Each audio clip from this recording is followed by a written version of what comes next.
Things You Missed in Bloodborne exists to tell you the things you need to know about a stage, or a boss, or the story, nothing more than what's essential. I mean, if this was an unedited walkthrough, I would have to show you how I got stuck in between these cabinets and couldn't get out for 20 minutes. Let's not do that. That wasn't funny. I had to kill myself and I lost all my blood echoes. That's number 1, by the way. Don't walk in between the cabinets. But let's start, as we all must, at the beginning. After you've created your unspeakable abomination in the character creator, you don't actually have to kill the werewolf in the next room or die to it. It only drops 2 blood vials. The best thing to do is actually just to run past it and try and get to the first messenger lantern. This way, you spend less time warping between areas and less time looking at that Bloodborne loading screen. If you return to the clinic after entering the hunter's dream, you can talk to Yosefka, who's locked herself in the room where you spawned. Before release, many thought that the man who gave us the blood transfusion was Yosefka, but actually, it's this kind woman caring for the afflicted. If you find anyone else in the world who needs a safe place to stay, then later in the game you should keep this place in mind. As you make your way through the world, you're likely to encounter this executioner, and instead of encounter, I suppose I mean die to, because he's brutally difficult for a new player. The best strategy is to shoot your gun as soon as you see him start an attack animation. That's how fast his attacks are. More often than not, you'll knock him onto his knees if you follow this strategy. But the weird thing about this guy is that he's one of the few enemies that drop something other than blood vials or bullets. About 50% of the time, he'll drop a tempering blood gemstone. After you get the right workshop tool, you can put 3 of these gemstones onto your weapon, and they buff your weapon in different ways.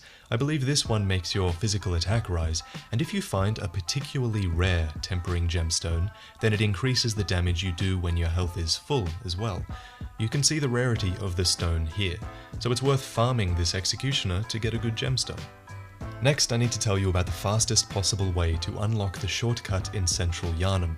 Unlocking this shortcut is essential if you want a quick run to the first boss. We're aiming to unlock this gate to the left of the lantern. So you start off running past the hunt. They won't follow you if you run fast enough. And then as soon as you lose them, hug the left wall. You'll see a bunch of wooden coffins here, and a couple of them are hiding a gap in the fence. Jump down here to the dog cage area, and instead of going forward to the sewers, go back. You're looking for a door at this point. You want to go through it, and then you're in the dark house. When you're in the dark house, you go through the opposite door and continue up to unlock the shortcut. This lets you bypass pretty much the entire level, and from start to finish, you can get to unlocking the shortcut in less than a minute. That said, you should probably do the level normally. There's some great items in here, and you do actually want to get good at the game, don't you? In particular, one item you need is the torch that the brick troll is guarding. To take him out, you just time a gunshot just before he strikes you. His attacks are really slow if you keep your distance. If you stand too close to him, his attacks are really fast, so back up and shoot him when he's about to hit you. When you walk past him at first, it looks like he doesn't notice you, but don't be fooled. If you ignore him, he'll come up behind you and ambush you while you're fighting the next group of enemies. Don't ask how I found that one out. The next choke point for a lot of people is going to be fighting these 2 werewolves. If you're having trouble with it, don't worry, I got some cheese for you. Simply run past them, then take the first stairs you see on the left. Be careful of this guy. Then enter the dark house, kill the 2 enemies on the top floor, then turn around and see the 2 werewolves stuck in this door. It's very easy to poke them with an extended weapon here until they're dead, and then you can explore the bridge at your leisure. Alternatively, Molotov cocktails are a good way to take them out if you don't like the cheese. Before you fight the werewolves, there is an entrance to the sewers off to the left side of the bridge, through all of this debris. In my opinion, it's the easiest and best way down to the sewers, especially because it leads you to the hunter's attire. This set is undoubtedly better than the one you start with, so it's a good way to start your journey into the sewers. And when you make this large drop down to the legless townspeople, you should immediately look for a ladder and head up. Eventually you'll come up behind the house that had music coming from it. Some of you might remember that, and you can talk to this young Yharnam girl in the lit window. The music box she gives you will help you with a boss fight later on, and also, you guys should prepare to cry. It's kinda sad. If you continue down in the sewers, you'll eventually spot Epic Namebro at the end of this tunnel.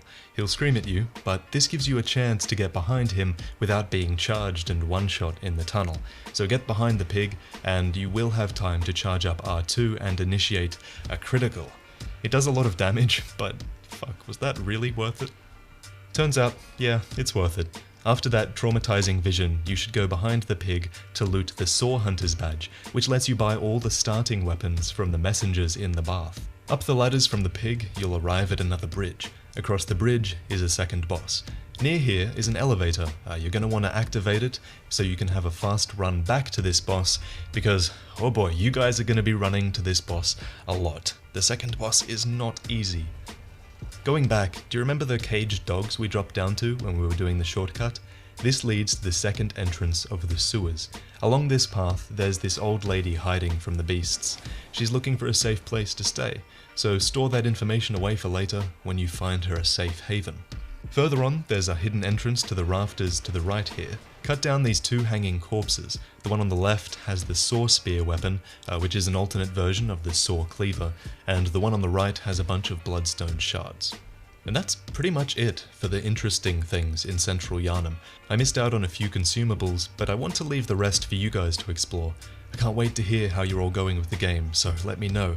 It's so much fun, isn't it? The combat is so fast, the regain system works so well, the bosses are so creative. I've actually spent more time making videos than playing at this point, so I think I'm gonna go and play some more now. If you need help with the first two bosses, I'll have episodes out on them soon. You might be wondering about my plan for Bloodborne in regards to guides, and it depends on your feedback. I'm gonna see how I go, but right now I think I'm going to be doing things you missed for areas, because learning about things you missed in an area makes more sense than going through every little bit of the area. And for bosses, I'm going to be putting out short boss guides that give you the most important ways to beat them. So let me know what you think of that, let me know what you think of this video, leave a like if you learned something new, and if there's anything you think I missed, I've actually left a link in the description for the Fextra Life wiki for this area. If you go there, you can edit the page and add your own tips for Central Yharnam. This is a pretty good idea for these videos, right? It means we can all contribute to the community knowledge, and if I do miss something, which I will, you guys can add it yourself and help everybody out. I'm hoping this will make the resources around the game even better. If you need help with the two bosses, then check out the dream guides to come on my channel, and I'll see you guys soon. Thanks for watching.